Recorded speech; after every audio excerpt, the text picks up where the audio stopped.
Here we have a mugshot of Billy Carson in 2015, fraud, use, possession, ID of another person without consent. And it's saying pending trial. Now, the reason why I'm bringing this up is because he goes to explain this.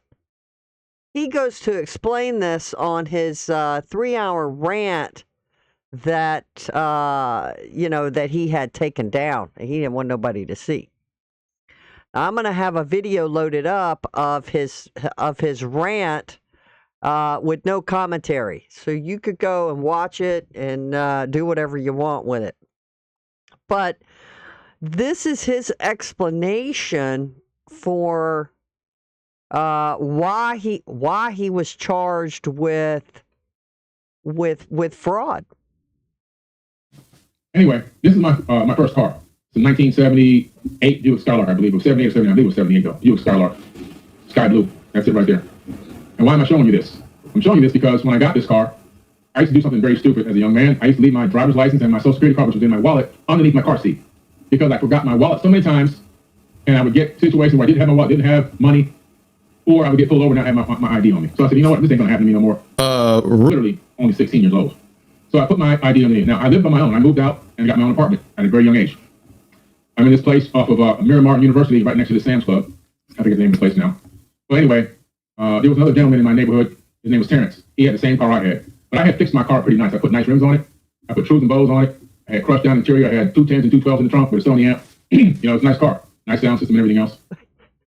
Keep in mind, this was the rant for trying to say that the debate was a deep fake. All right? So he goes on all of this stuff through this 3.5 hour trying to say that he was railroaded, shim-sham, thrown under the bus because he got demolished in the debate. So the whole video was to debunk the debate that he was on that got demolished. All right? Let's see how many words we can say that has a D in it. So he's saying this through the debate. I'm going to reiterate this, and this is what makes this, kind of funny in a way. It's like this has nothing to do with the debate. This has everything to do with trying to cover up. I guess he figured, I don't know, just guessing here, assuming, he figured maybe more people are going to go and Google him and see all of this stuff now that he's even more on the map, which he has. He claims he has 10 million followers from across all his platforms. He's got 1.13 million on, I thought it was 1.3, I said in other videos, but I looked today and it's 1.13, unless he got more subscribers since the last I looked, but I could have looked at it wrong. But again, this has nothing to do with the debate. This is him dodging and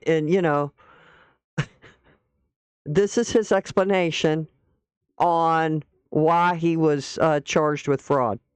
And I had some things that he wanted from that car, I'm presuming because he actually stole my car. And how do I know this? You'll find out in a minute how I know this. The reason why I know this is because my stuff was showing up story time within a week.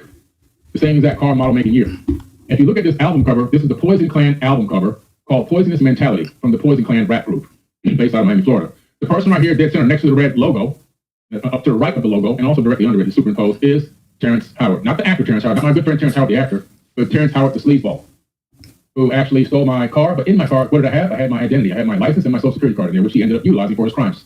The song that they made, which you see him holding a purse in his hand, was about robbing and jacking tourists, which they actually did in real life. They actually went out jacking tourists for real, and they made a rap song about it. So what these rappers are doing nowadays is nothing new. They've been doing this, rapping about it, telling on themselves. This is him right here, Terrence Howard, Miami, New Orleans, class of 1989. I don't know if they got him back again, but he's been in and out of jail over and over again. He ended up having warrants for his arrest in Georgia, North Carolina, Virginia, Florida. I went to go apply for a car one day, and when they pulled my credit, I had a cell phone bill. Back then, cell phones were really high if you really used them. I had whatever that Georgia Bell South. I had Bell South on there, or Southern Bell at the time it was called. I had a gas bill on there, and all this stuff. I had an eviction notice on my credit. I'm like, what the hell is all this stuff? I go hire somebody, find it's all coming out of Georgia. I'm like, what the hell? Who is this? What's going on? I still have no idea. It's this guy right here, the guy that stole my car. I still didn't put two and two together. I had no idea what was really going on. Come to find out, it was this guy using my name as an alias, getting arrested over and over again and using my name as an actual alias. How did I find this out? Here's another case with him using my name as an alias, which ended up getting clarified. I found this out through contacting courts and attorneys and clerks and everything else. I got into a car accident in Western Florida. Oh my God.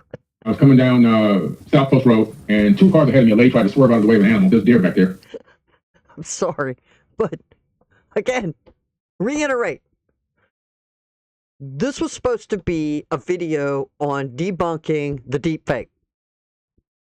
He got thrown under the bus by his friend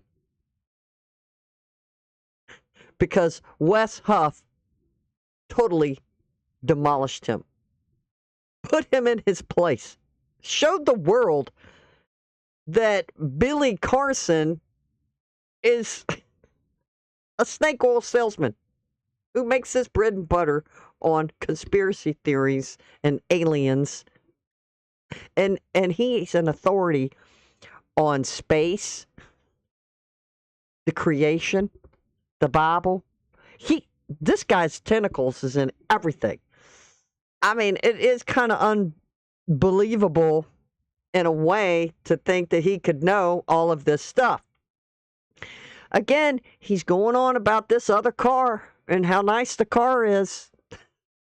Again, oh man.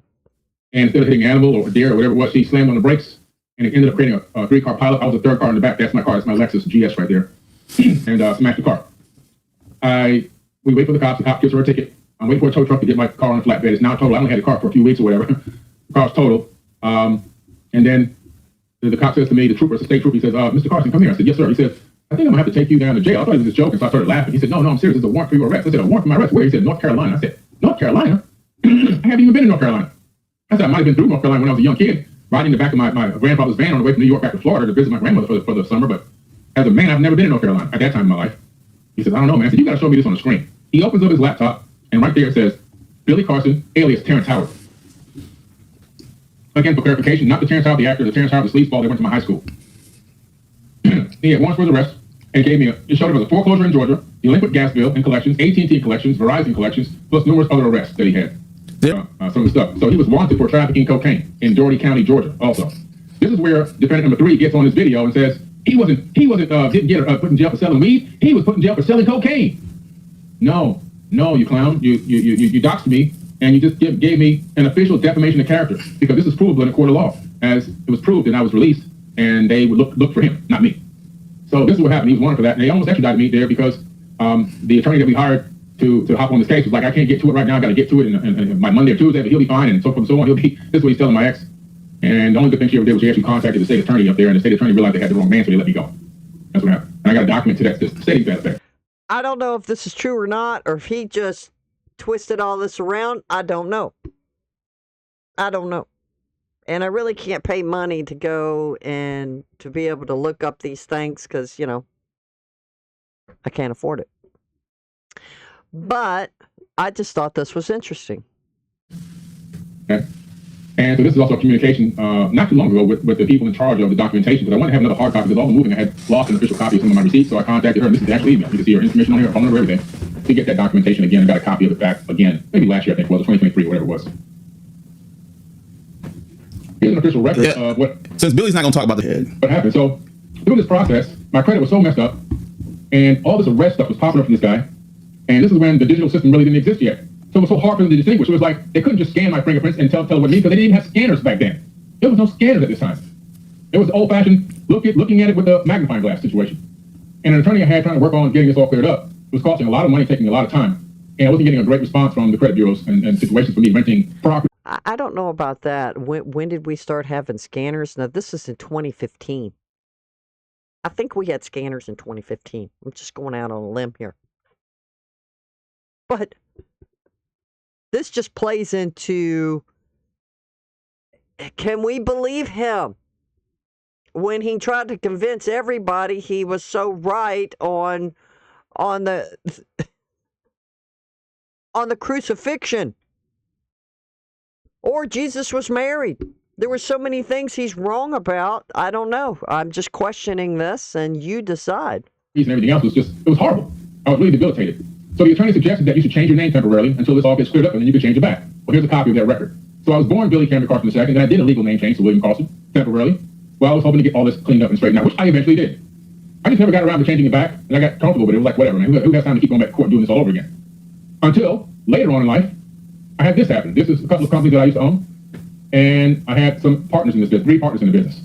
And one of the partners ended up stealing not only my identity, but other people's identities as well in the company, and utilizing my identity to do all kind of nefarious acts. He had access to the file cabinet, access to the information, access to the office, access to everything. I had the technology and the infrastructure and the office space, and the gentleman that I knew, which was a good friend of mine, had partnered with him before. I didn't know this guy.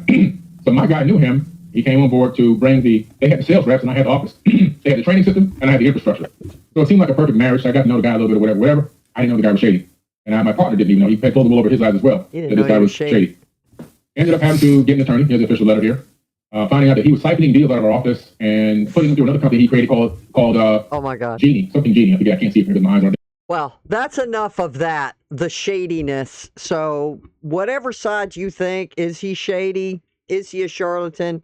Is he a charismatic cult leader leading his sheep off a cliff? The train wreck of Billy Carson. And this is just insane. I just thought I'd bring this to your attention. If you guys have the resources and the money to go and research this, because I do not, to research it further.